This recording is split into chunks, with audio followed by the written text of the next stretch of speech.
right, since we began the 208 back in January of 2020, we have been trying to bring you interesting stories and slices of life from all over the state. Sometimes that takes us to places we can't really pronounce properly, which is why we have a segment we like to call, How Do You Say It?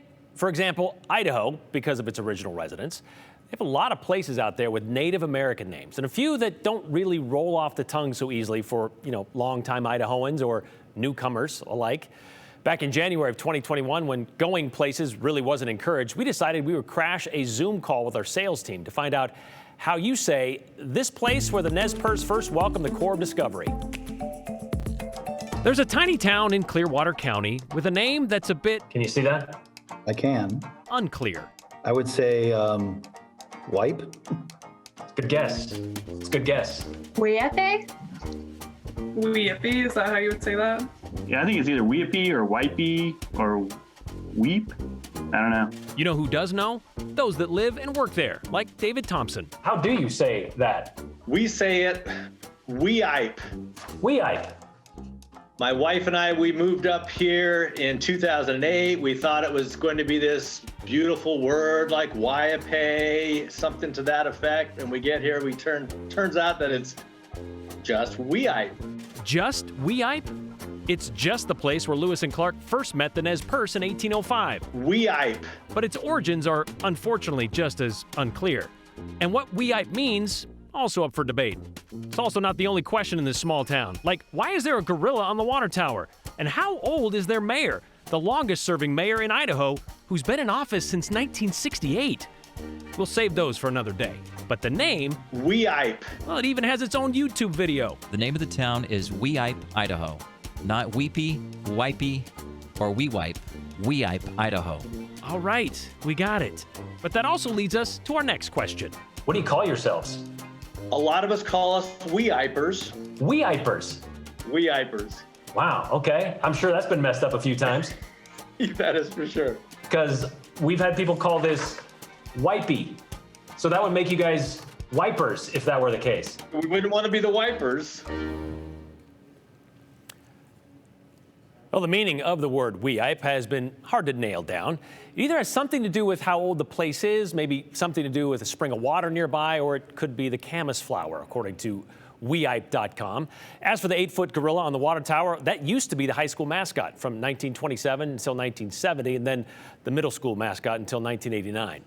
Timberline High School is now the Spartans, but the town, they wanted to keep that gorilla for posterity.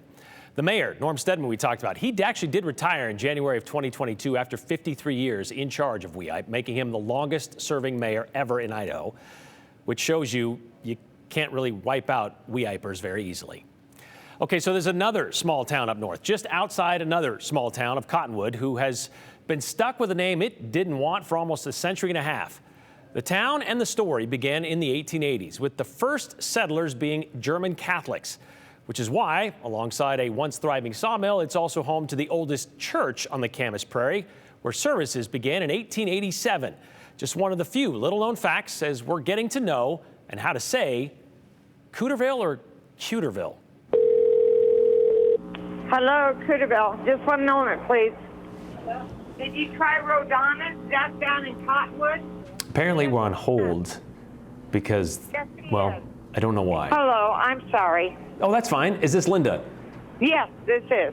Where are you, by the way? Do you know where Cottonwood, Idaho is? Yes.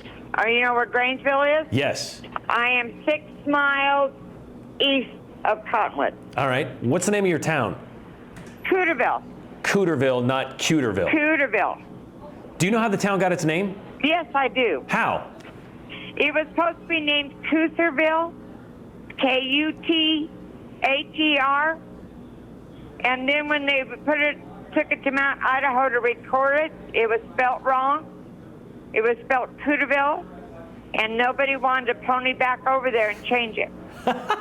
That's amazing. Yeah. What's going on in Keuterville today? Quite a few people came for lunch, some beer drinkers, but we don't have anything outside of the church and the cemetery. Wait, hold on. You have a church, you have a cemetery, And the bar. and that's You you. can get married, drink, get drunk, and get buried all in the same mile. That sounds like a great place. And how many people live there? About 26. Wow, and you're one of the 26. No, I go home at night, makes it 25. Yep, she makes it 25 when she leaves for the evening.